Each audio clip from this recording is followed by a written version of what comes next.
du premier rôle indirect de la réforme sur le développement de l'Occident.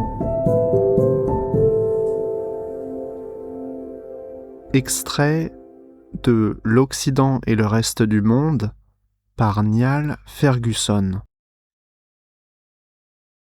Avant 1500, l'Europe était une vallée de larmes, mais pas d'ignorance.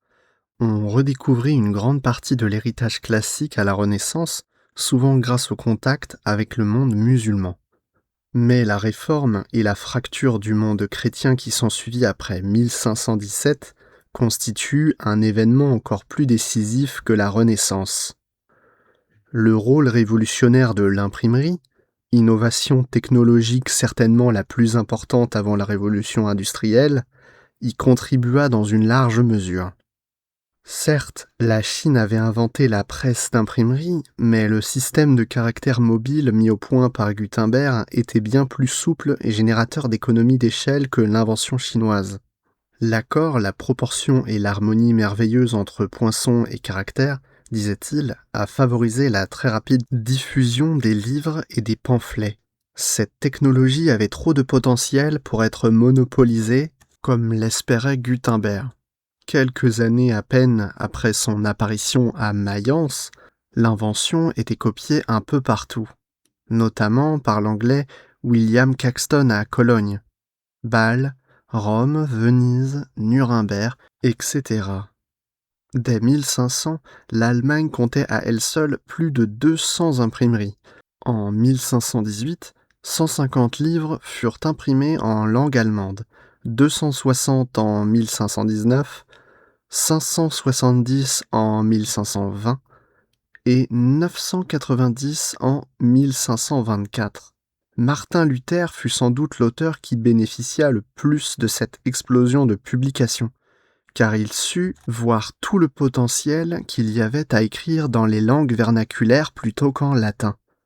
Après les débuts modestes d'une introduction à une édition de la Theologia Deutsch et des 7 psaumes de la pénitence, il inonda rapidement le marché allemand de tracts qui dénonçaient les pratiques de l'Église catholique et qu'il fit imprimer à Wittenberg chez Johann Grünenberg. Ces 95 thèses contre les indulgences, que l'Église vendait en guise de pénitence, son plus grand succès furent d'abord cloués à la porte de l'église du château de Wittenberg, avant d'être imprimés en de très nombreux exemplaires.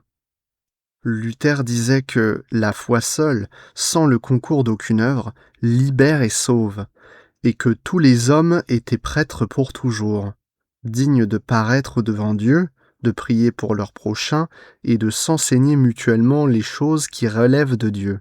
En raison de l'accent mis sur la lecture individuelle des Écritures et l'apprentissage mutuel, le nouveau média était en lui-même le message de la réforme.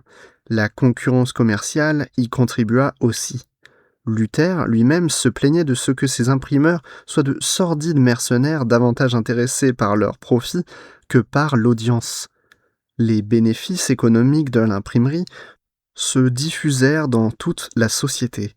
Tout au long du XVIe siècle, la croissance des villes dotées d'imprimeries fut plus rapide que celle des villes qui n'en avaient pas. Les œuvres de Luther ne furent pas les seules à en profiter. Le Nouveau Testament a été imprimé pour la première fois en anglais en 1526 dans la traduction de Matthew Tyndale, ce qui a donné aux laïcs un accès direct au texte.